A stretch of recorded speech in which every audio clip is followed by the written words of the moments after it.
Agnipath violence.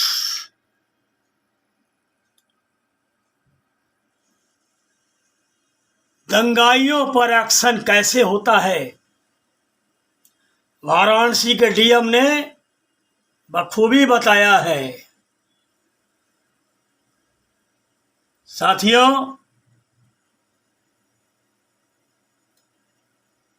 Agnipath हिंसा पर दंगाइयों के लिए जो कुछ भी वाराणसी के डीएम ने कहा है, काश वही बात सभी अधिकारी दोहराएं, वरना जब तक सरकार और अधिकारियों को अपनी गलती महसूस नहीं होगी तब तक बहुत देर हो जाएगी।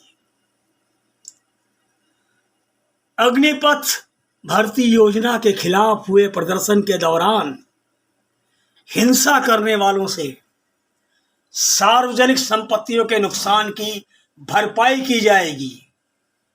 वाराणसी में उपद्रवी तत्वों द्वारा कुल 36 वाहनों को नुकसान पहुंचाया गया, जिससे तकरीबन 13 लाख रुपए का आर्थिक नुकसान हुआ है। इस मामले में अब तक 27 उपद्रवियों को पहचान कर उन्हें गिरफ्तार किया गया है। यह बात वाराणसी के जिलाधिकारी कौशल राज शर्मा ने कही। साथियों,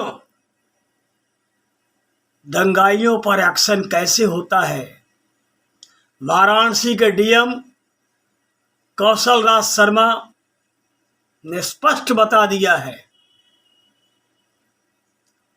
अग्निपथ स्कीम के विरोध में देश के तमाम शहरों की तरह हिंसा की चपेट में उत्तर प्रदेश का बनारस भी आ गया, मगर दंगाइयों की पहचान और उनकी धरपकड़ करने में जिला प्रशासन ने देरी नहीं की। ऐसे 27 नाम सामने आ गए जिन्होंने सार्वजनिक संपत्ति को नुकसान पहुंचाया। अग्निपथ स्कीम के विरोध में उपद्रव करने वालों को वाराणसी जिला प्रशासन का यही कहना है कि अब इन्हीं लोगों से हर्जाना वसूला जाएगा।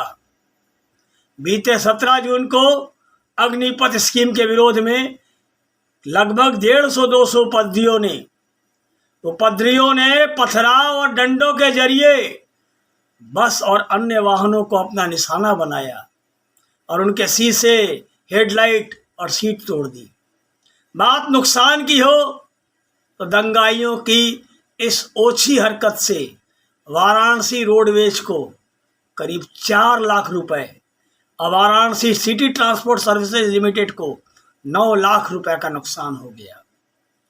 मामले के मद्देनजर यदि प्रशासन द्वारा पेश की गई दलीलों का अवलोकन किया जाए तो 27 व्यक्तियों के नाम और फोटो उनके वीडियो समेत सबूत के तौर पर मौजूद है।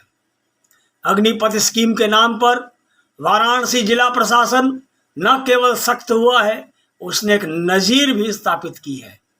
वे तमाम लोग जो सूबे के मुखिया योगी आदित्यनाथ पर आंख मूंदने और चुपचाप तमाशा देखने का आरोप लगा रहे थे, उन्हें इस बात को समझना होगा कि कानून कभी भी सिलेक्टिव नहीं होता है। जो दोषी है उसे सजा मिलती ही है, चाहे वो किसी भी जाति, धर्म, पंथ, वर्ग या विचारधारा से क्यों ना आए।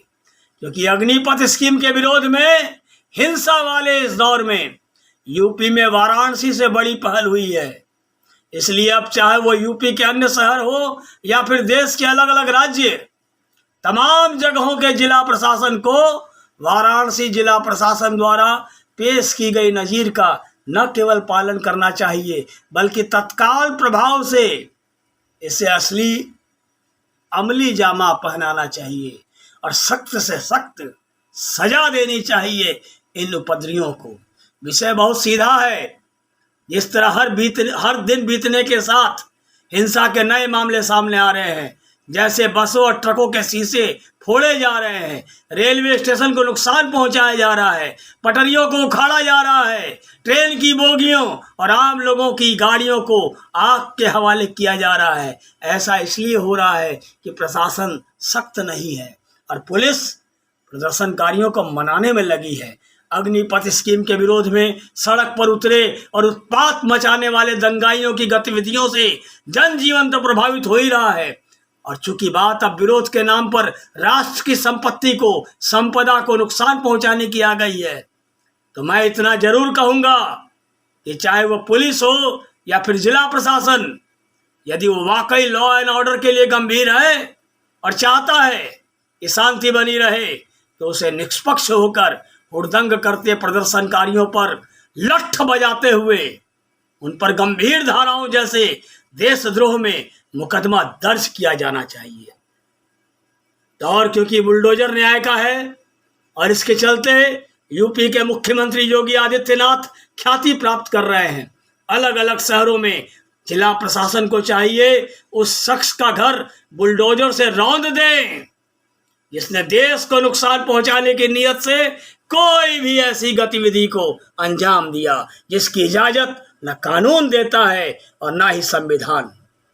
साथियों, अंत में मैं यह कहकर अपनी बातों को विराम दूंगा कि अग्निपथ हिंसा पर दंगाइयों के लिए जो कुछ वाराणसी के डीएम ने कहा है, काश वही बात सभी अधिकारी दोहराएं, वरना जब तक सरकार और अधिकारियों को अपनी गलती महसूस नहीं होगी तब तक बहुत देर हो जाएगी, बहुत देर हो जाएगी।